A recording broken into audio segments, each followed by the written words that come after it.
오늘은 대림절 네 번째 주일입니다. 그래서 앞에 보시던 바와 같이 네 번째 촛불을 켰습니다. 첫 번째 촛불은 기다림과 소망의 촛불. 예수님이 오심을 기다리고 그래서 기다림과 소망의 촛불을 켰고, 둘째 주일에는 회개의 촛불입니다. 회개하고 주님을 모실 준비한다고 해서 회개의 촛불을 켰고, 그 다음에 세 번째는 사랑과 나눔의 촛불입니다.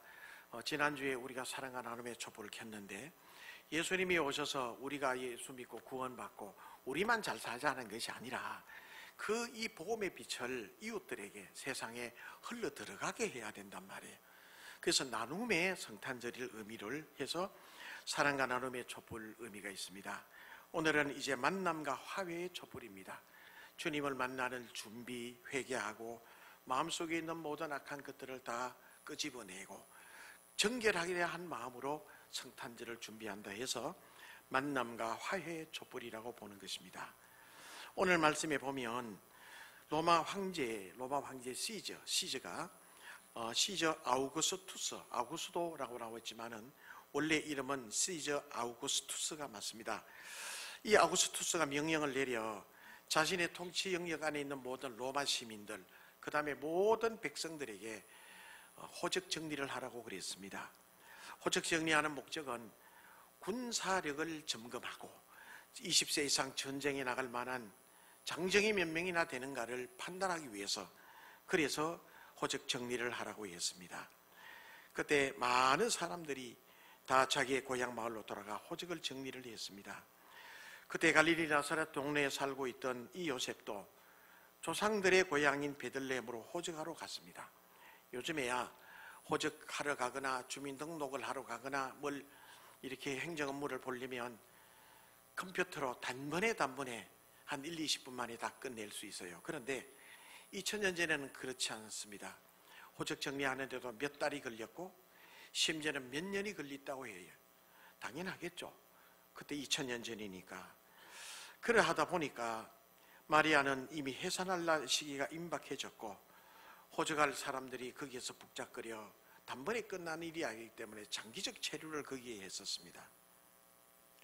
그래서 이 호적하러 온 마리아는 해산할 시기가 다 되어서 출산할 때가 되었는데 방이 없어서, 그래서 마구간에 가서 출산을 했고, 누울 곳이 없어서 말구유, 말먹이통,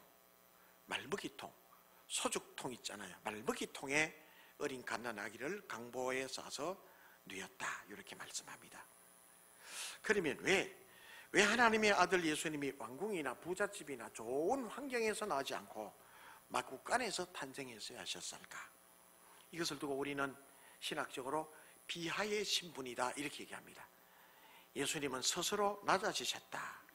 왜냐하면 예수님께서 스스로 낮아지지 않으시면 비천한 우리들이 예수님을 만날 수가 없잖아요. 부자요, 그리고 귀족이요, 그런 분이 계시면 우리 같은 비천한 사람이 예수님을 만날 수가 없어요. 그러니 우리 같은 비천한 사람들이 예수님을 만나려면 예수님께서 우리와 눈높이를 해주셔야 돼. 수고하고 무거운 짐진 자들한테 내게로 오라 할 때, 수고한 무거운 모든 짐을 진 우리들이 예수님을 만나려면 예수님이 낮아지셔야 돼, 우리처럼. 그래서 이것을 예수님 비하의 신분이라 얘기를 합니다. 뿐만 아니라 마구간에 태어났다라고 하는 것은 고난의 상징을 얘기를 해요. 이 세상에 태어난 아이들 중에 예수님처럼 고난당하는 아이도 없었을 것이라 봅니다. 마구간에 태어났죠. 방이 없어서 헛간에. 뿐만 아니라 죽이려고 했어요. 헤롯이 2살 난 이하의 아이들 남자를 유아 학살령을 내렸잖아요. 그래서 이집트로 피신가야 했고, 그리고 많은 바리새인들과 대제사장들에게 미움을 당했어요. 비난을 당했어요. 나중에는 십자가 위에서 못 박혀 죽으셔야 했어요. 세상에 그 어떤 인간도 예수님의 이 모습보다는 더 험악한 인생을 사는 사람은 없다 보여집니다. 어쨌든 이렇게 첫 번째 성탄절은 주님께서 이 땅에 오실 때 방이 없어서, 출산할 빈 방이 없어서 마구간에 태어나셨습니다. 자, 그렇다면 오늘날 예수님이 이 땅에 오신다고 한다면, 오늘날 예수님이 우리에게 오신다고 한다면 여러분 어떡할 것 같아요? 여러분 집에 모실 수 있겠어요? 예수님이기만 한다면, 그것만 확실하다면 모실 수 있겠죠. 잘 모르니까. 그렇죠? 그것만 확실하기만 한다면 우리 집 안방이라도 내드리지 뭐. 예, 그렇죠? 분위기도 좋게 해서 애들을 출산할 수 있을 정도로 가습기도 이렇게 해놓고, 예? 아주 잘 해서. 그런데요, 사실은 그때나 지금이나 우리 인간 사는 세상은 비슷하지 않겠어요? 저는 그래 생각해요. 그때나 지금이나 대동소이할 것이라 생각해요. 예수님이 이 땅에 오셨지만 사람들은 무관심했어요. 그래서 요한복음 1장 11절에 보면, 읽어봅니다. 한번 시작. 자기 땅에 왔어요. 예수님이 이 창조하신 이 세상이란 말이죠. 성삼위 하나님, 삼위일체 하나님이 이 땅을 지어서 창조하셨어요. 그래서 자기 땅에, 내 땅에 왔는데 사람들은 예수님을 영접하지 아니했어요. 왜? 무관심했어요. 영적 무지라고 봐야 되겠죠. 영적 무지. 영적 무지로 예수님을 알아보지 못했어요. 심지어는 미워하기까지 했어요. 오늘날도 별반 다를 바가 없다고 생각해요. 방이 없어서, 세상에 방이 없어서, 여러분 방이라고 생각해 봐요. 방. 오늘날처럼 방이 많은 세대는 없었던 것 같아. 방 이름을 한번 볼까요? 방. 여러분 딱 해봐요. 무슨 방? 노래방. 예, 노래방. 방 있잖아요. 그 다음에 학생들이 게임하러 가는 무슨 방? PC방. PC방. 그 다음에 어디 멀리 갔는데 호텔이나 또 모텔에 자기 싫으면 아주 저렴하게 목욕 타고 잠잘 수 있는 뜨뜻한 방. 무슨 방? 찜질방. 많아요. 보면 만화방, 비디오방, 심지어 빨래도 해주는 무슨 방? 빨래방. 안마해주는 안마방, 마사지 해주는 마사지방, 심지어는 키스방까지 있대요. 많아요. 방이. 방이 왜 없어? 오늘날처럼 얼마나 많아요. 원룸, 투룸, 쓰리룸 많잖아요. 많아요. 방이 왜 없어? 방이 얼마나 방이 많은지 몰라요. 그런데 이런 방들이 많았지만 예수님을 위해 비워둔 방은 없더라는 거예요. 이 방이 없다라고 할 때 영어적인 표현은 no room, 방이 없다, no room이라는 표현을 쓰는데, 이 no room이라고 하는 이 수거 관용구에 보면 방이 없다라고 하는 방 뜻이기보다는 내 마음에 여유가 없어, 이런 뜻으로 쓰여져요. 그러니 no room, 방이 없다고 할 때 여기에서 no room이라고 한다는 것은 실제 방이 없다기보다는 우리 자신의 주님을 모실 만한 마음의 여유가 없다는 거예요. 그러니 예수님을 못 모시는 거예요. 왜 우리들의 마음속에 예수님을 모실 마음의 여유가 없는 것일까요? 첫째는 우리 마음에 먼저 들어온 것이 너무 많아. 욕구들이 너무 많아요. 우리는 세상에 여러분 친구들이나 젊은 사람들에게 가서 예수 믿고 교회 가자고 해보세요. 아니, 나는 아직까지 세상에 할 게 많아, 하고 싶은 게 많아. 할 거 하고 싶은 거 해도 결국 죄 짓는 것 뿐인데 결국에는 빗절한 인생밖에 남지 않을 텐데도 불구하고 모르고, 영적 눈이 무지해서 모르고 욕구가 너무 많아요. 세상에 자랑이 있습니다. 세상에 체면이 있습니다. 욕심이 있어요. 많은 상처들이 있어요. 그러다 보니까 내 마음에 여유가 없는 거예요. 성경에서 이걸 가지고 육신의 정욕과 안목의 정욕과 이생의 자랑이 마음속에 있기 때문이다라고 얘기를 해요. 먼저 들어와서 우리 마음속에 왕노릇하는 것이 있어요. 그 다음에 두 번째는 너무 복잡하다 보니까 마음이 정리가 안 돼. 마음이 복잡하니까 여유가 없어요. 오늘날처럼 사람들의 마음이 복잡한 게 드문 것 같아요. 그래도 대체로 남자들은 좀 단순하죠. 우리 여성도님들에게 물어볼게요. 여러분의 남편들이 단순하나요? 복잡하나요? 남편들, 여성들 어때요? 좀 단순하죠? 저도 단순하다고 자꾸 아내한테 자꾸 무슨 말을 들어요. 당신은 왜 그렇게 단순하게 생각하느냐? 단순하지 않는데. 단순하다 그러니까 단순한 것처럼. 그래, 난 단순해. 남편들에게 묻습니다. 집에 살아가다 보면 아내들이 단순해요, 복잡해요? 복잡해. 아우, 얼마나 복잡한지. 전도회에도 복잡하고 건사회에도 복잡하고, 또 우리 교회는 보통 보면 어느 교회든지 여성분들이 많잖아요. 복잡해요. 복잡하다 보니까 주님을 모실 마음에 여유가 없는 거예요. 믿는 사람들은 말할 것도 없고, 예수 잘 믿는다고 하고 교회 잘 다니는 우리들이라고 해도 영적인 무지가 있으니 복잡해요. 복잡하게 되니 주님을 모실 마음의 여유가 부족하단 말이에요. 우리 마음속에, 우리 생각 속에, 우리의 가치관 속에 그런 것들이 꽉 있어요. 한때 교회 학교에서 오늘 저녁에 6시 반에 교회 학교 발표회를 오늘 하거든요. 오늘 여러분 다 나오셔요. 오늘 저에게 24일 날 하지 않고 오늘 하려고 그랬어요. 교회 학교마다 연극도 하고 하는데, 제가 교육 파트를 맡고 있을 때도 그런 연극도 많이 했고 과거에는 많이 했어요. 그 제목이 중에 하나가 박군의 심정. 박군, 성씨 박씨란 말이에요. 박군의 마음이라는데, 박군의 심정. 인터넷 쳐보면 그 내용들이 쫙 나와요. 박군이라는 사람이 있었어요. 주인공 박군은 평소에는 얌전하고 성격도 좋고 참 좋았어. 착해. 그런데 예수를 믿지 않아요. 전도해도 튀어. 교회 데려다 나오면 예수님의 생명의 빛이 그 속에 들어가지 않아. 근데 이 친구가 친구들과 함께 동창회에 갔다가 어느 날 밤낮게까지 술을 퍼먹다가 쓰러지고 말았어. 그래서 응급실에 실려갔거든. 배는 막 동상같이 막 부풀어 오는데, 그래서 의사들이 막 엑스레이를 찍고 CT를 찍고 보니까 속에 뭔가 이름 모르는 뭐가 막 들어. 이거 빨리 끄집어내야 돼 이거. 그래서 급한 수술실에 들어가서 의사가 메스를 대고 마취를 하고 쫙 끄니까요, 그 안에서 막 나오는데, 여러분 인터넷 한번 봐. 이거 뱀도 한 마리 나오고 막 깨구리도 한 마리 나오고 지렁이도 한 마리 나오고 막 이런 것들이 막, 그게 박군의 심정이라 그래요. 욕심도 있습니다. 탐욕이 들어있어요. 시기와 질투가 들어있고 하고 싶은 욕구가 너무 많아, 세상에 살면서. 그랬더니 생명에 비친 예수 그리스도의 복음이 들어갈 틈이 없더라는 거라. 이게 박군의 심정.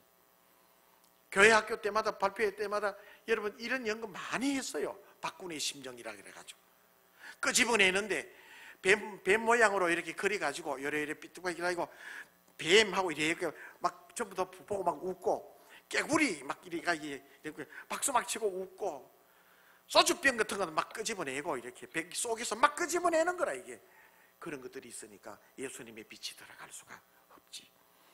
수술 다 끝내고 배가 홀쭉하게 됐어요.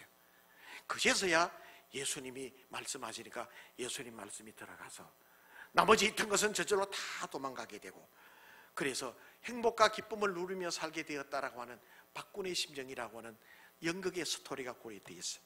여러분, 오늘 우리는 대림절 4번째 주일 맞이해서 저나 여러분들이나 우리의 심령들을 한번 살펴봐야 될 것 같아. 내 속에는 세상적인 욕구는 없는가?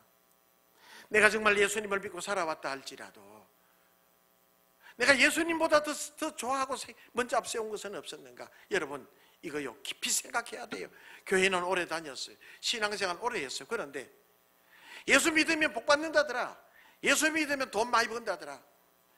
처음엔 그렇게 신앙생활 해요. 그런데 신앙생활이 깊어지고 믿음생활 하다 보면 그게 아니라 그의 나라와 그 의를 먼저 구하면, 하나님 앞에 먼저 믿음으로 바로 서면 이 모든 것을 더해 주신 하나님의 은혜를 체험케 해주신다는 믿음이 생기게 되고, 하나님의 말씀을 우선케 되고 하나님의 뜻을 우선시하게 되는 믿음으로 자라게 돼요. 할렐루야. 그런데도 불구하고 계속해서 어린 아이의 믿음으로 자라게 되면 우리의 심령 속에는 뱀도 한 마리 들어져 있고 깨구리도 한 마리 있고 징그럽잖아요. 하나님의 말씀 우리 심령 속에 들어와 자라지 못하는, 우리 심령을 여러분 한번 깊이 이번 성탄절에 이 대림절을 지나면서 한번 살펴보시기 바라요. 내 마음속에 정말 주님을 모실 만한 공간이 있는가? 세상 사람들은 말할 것도 없고요, 세상 사람들은 말할 것도 없어. 미리 이미 그들 심령 속에 들어가 심령 속에 왕노릇하는 것들이 다 있어요. 다 있어요. 어떤 종교적인 것이 있을 수 있고 다 있어요. 힘들어요. 그러나 하나님의 자녀된 우리들 마음속에는, 내 마음속에는, 정말 내 마음속에는 주님을 의지하고 주님 바라볼 만한 공간이 있는가? 그 공간을 여러분 마음속에 잘 정리하시길 주님의 이름으로 축원합니다. 할렐루야. 아멘. 크게 합니다. 할렐루야. 아멘. 아멘.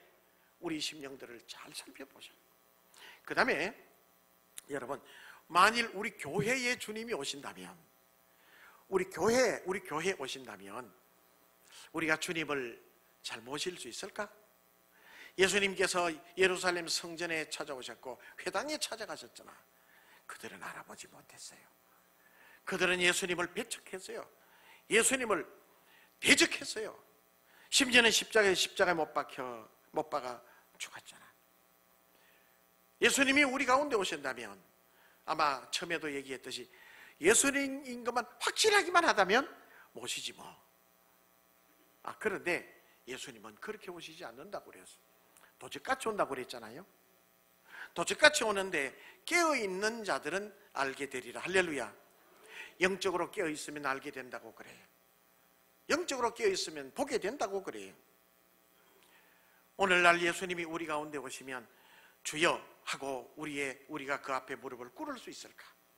흑인 노예 한 사람이 주인으로부터 복음을 전해 듣고 믿음 생활을 잘했어요. 어느 날 주인의 심부름으로 타 도시에 가게 되었답니다.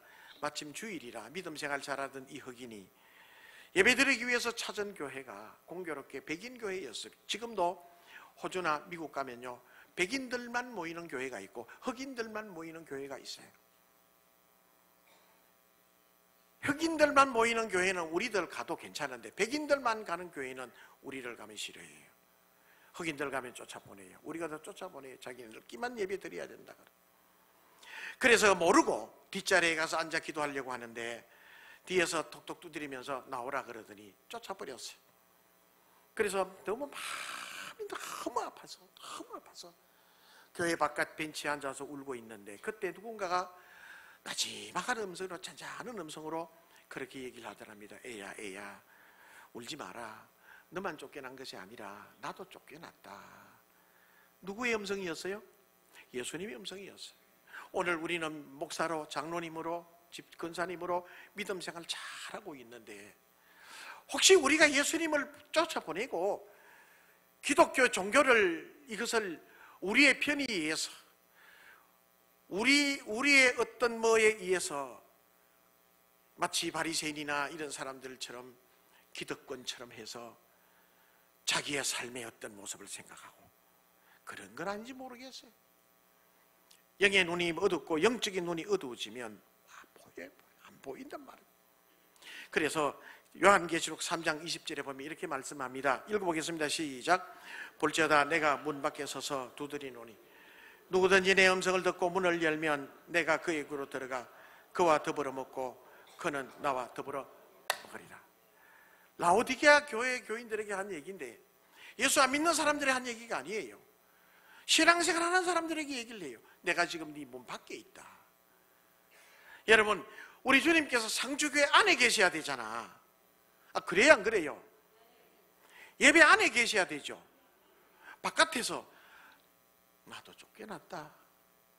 너만 거기 있는 거기서 쫓겨난 것이 아니라 이 사람아 나도 쫓겨났다. 이래서는 안 되잖아요. 여러분, 우리 예배는 뭐예요? 우리 예배는 하나님의 임재.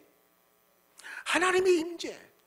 목사는 설교 준비하고 그리고 무릎 꿇어 기도하면서 강단에서 하나님 예배에 하나님 임재해 달라고, 하나님이 역사해 달라고, 하나님이 여기에 와서 이 예배를 받아주시라고.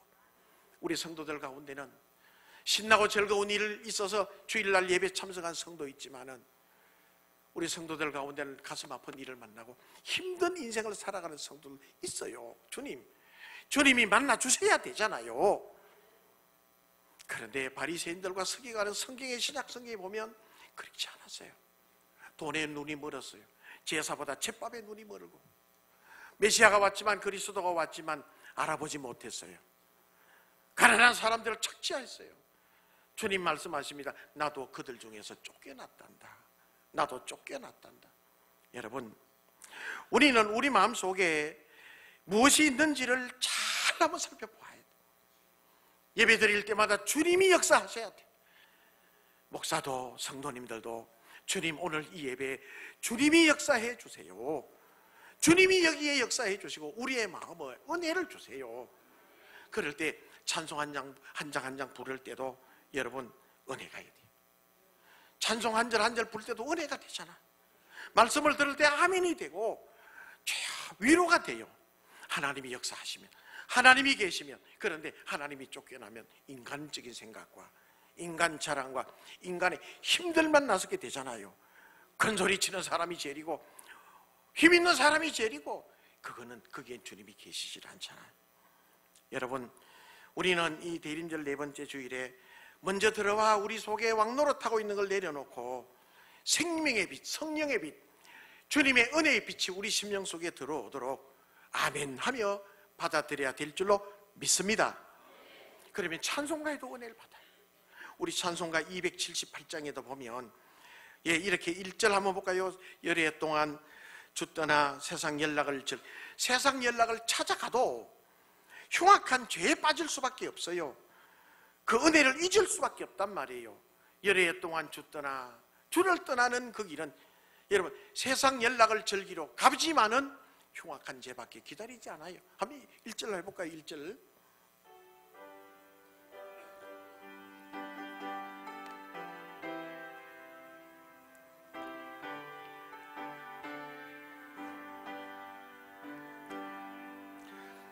열애도 주 떠나 세상 연락을 즐기고 저 흉악한 죄 빠져서 거리를 오 사랑의 예수님, 예수님 내 맘을 곧 엽니다. 곧 따라와 나와 함께하며 내 생명이 되소서. 아멘. 자, 보십시오. 저 흉악한 죄에 빠져 세상 연락을 즐기기 위해서 세상으로 나갔지만 흉악한 죄에 빠질 수밖에 없었고 그 은혜를 잊고 살았어. 주님, 내 마음을 내가 엽니다. 내 마음은 우리가 열어야 돼요. 문 밖에서 두드리시는 주님이 계심에도 불구하고 내가 마음 밑장을 붙들고 있으면 안 되잖아요. 마음의 문을 열면, 오늘 여러분 우리의 마음을 열어 제치십시다. 마음을 열고 주님이여 들어오십시오. 주님은 내 왕이십니다. 주님은 우리의 임금님이십니다. 내 주인이십니다. 고백하는 이 시간이 돼야 돼요. 4절 해볼게요. 4절. 미련한 우리 인생은 주의 공로를 모르고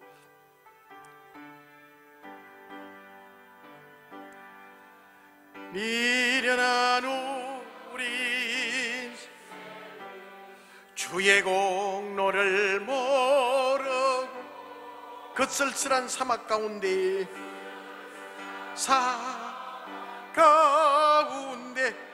널 헤매고 다녔네. 오 사랑의 예수님 내 맘을 곧 엽니다. 곧 돌아 나와 함께하며 내 생명이 되소서. 아멘. 할렐루야. 주의 피공로를 모르고 주님이 우리의 주인이심을 모르고 이 세상을 창조 복의 근원이심을 모르고 쓸쓸한 사막 가운데 다녀서, 여러분 예수 믿기 전과 예수 믿은 이후를 생각을 한번 해봐요. 대부분은 여러분 우리 상주의 성도님들은 모태신앙도 있지만 모태신앙 아닌 분들이 더 많아. 예수 안 믿고 세상적으로 살았던 그 시절을 생각해 봐요. 쓸쓸한 사막 가운데 살았던 것 같지 않던가요? 그래요. 쓸쓸한 사막과 광야와 같은 인생을 살았어요. 진작 예수님을 믿을 텐데, 진작 주님을 알았더라면 주님이여 내 마음의 문을 열니 내게 들어오셔서 나와 함께 하시고 동행해 주세요. 할렐루야. 우리 심령 속에 참다운 은혜가 가득하게 해 주실 줄로 믿습니다. 시인과 촌장이라는 이름으로 가수 활동을 했던 사람이 있는데요, 하덕규 씨라고 하는 사람이 있어요. 복음성가 짓기도 하고 노래도 하고 하는데, 이 사람이 가시나무라고 하는 노래를 만들어 지었거든요, 예수 믿고 난 다음부터.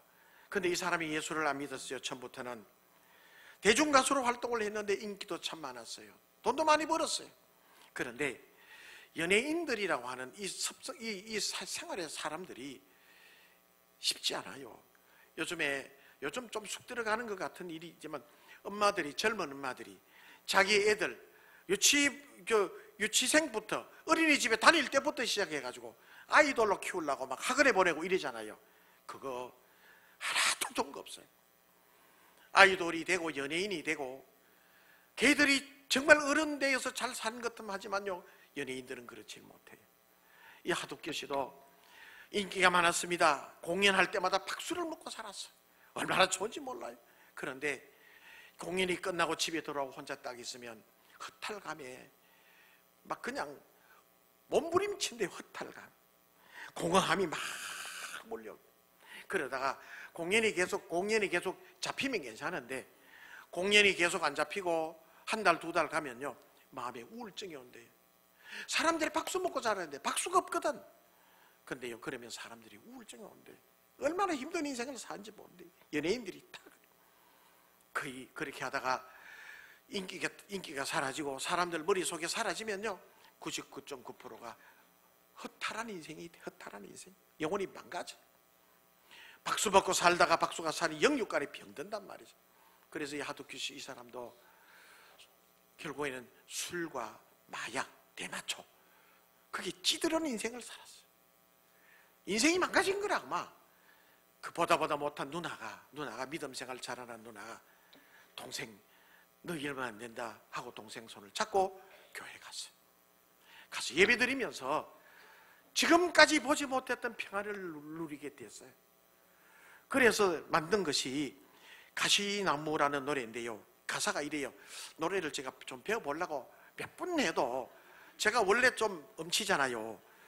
그래, 어떤 분이 그래, 우리 교회에서 가장 찬송 못하는 분이 목사님이라고. 소리는 되게 지른다고 그래요. 아니, 소리라도 질러야 되지.